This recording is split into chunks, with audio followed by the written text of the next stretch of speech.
You could call this a coincidence, an act of God, the universe, or just plain interesting. Whatever you think of it, I do find it interesting. Here's 4 number patterns you probably didn't know. The first one is if you take this year, 2020, and divide it by 666, the first 5 digits you get is the phone number to text the Biden-Harris campaign. Pretty bizarre. Credit where it's due, I saw Scott Adams tweet about this on his Twitter. You can't script this stuff. Or maybe you can.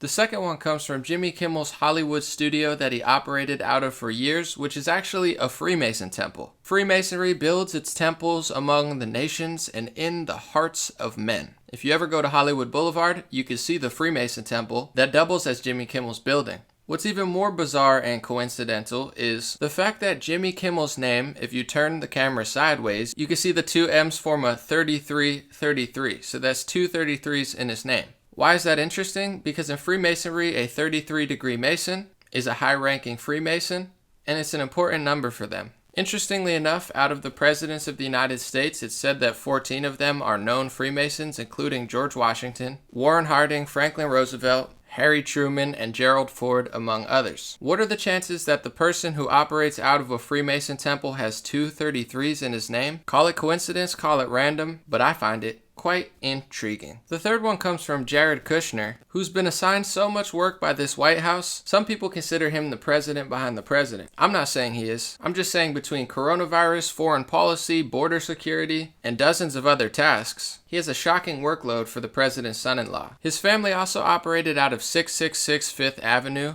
as their headquarters for years. It's even on the website Kushner.com as their headquarters, and seemed to be for a while until they recently moved to General Motors building, 666 Fifth Avenue. Probably just random, but pretty interesting. And the fourth one comes from Pope Francis, who when President Trump was dealing with invading caravans and seemingly orchestrated event, he was out there seemingly working against the United States, donating $500,000 to migrants at the border. The money is specifically sent to aid the 75,000 migrants who arrived, and if you divide 500,000 among the 75,000 migrants it was for, that comes out to roughly $6.66 per migrant. It's also bizarre that this extremely political and, in my opinion, very untrustworthy Pope meddles in politics all over the world. He's even backing the United Nations with some sort of anti-gun and anti-weapon manifesto. The United Nations, who of course Democrats and liberals are obsessed with, let them pretty much dictate what we can and can't say on social media, but a lot of libertarians and right-wingers consider them really just trying to take power over our country and in the United States. So he's a very political Pope. And you've seen the pattern 666, 666, 666. And as a political analyst, over the last few years, I've just seen one side of politics spiral into evil and just put it so in front of our faces, it's hard to not see it. Like the recent Huffington Post article, "The Death of Justice Ruth Bader Ginsburg Pushed Me to Join the Satanic Temple," where a 40-something attorney and mother bragged about joining a satanic temple, posting a picture of a statue of Baphomet, even writing that they see the devil as a symbol of rebellion. It's hard not to see which side of politics seems like they're openly worshiping the devil. She's not the only one who feels this way. Saul Alinsky's Rules for Radicals, which is a left-wing playbook, quoted himself in the beginning of his book, saying, "The first radical known to man who rebelled against the establishment and did it so effectively that he at least won his own kingdom,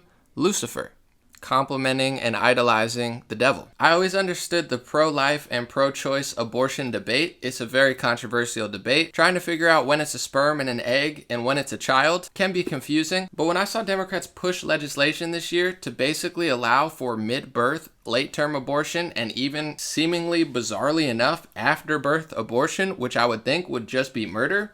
So how late in the 3rd trimester would you be able to do that?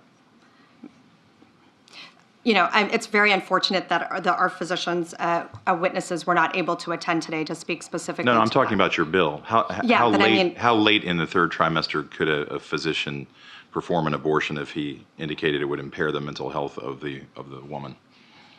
Or physical health. Okay. Okay. I'm talking about the mental health. So, I mean, through the 3rd trimester. The 3rd trimester goes all the way up to 40 weeks. Okay. But to the end of the 3rd trimester. Yep. I don't think we have a limit in the bill. So,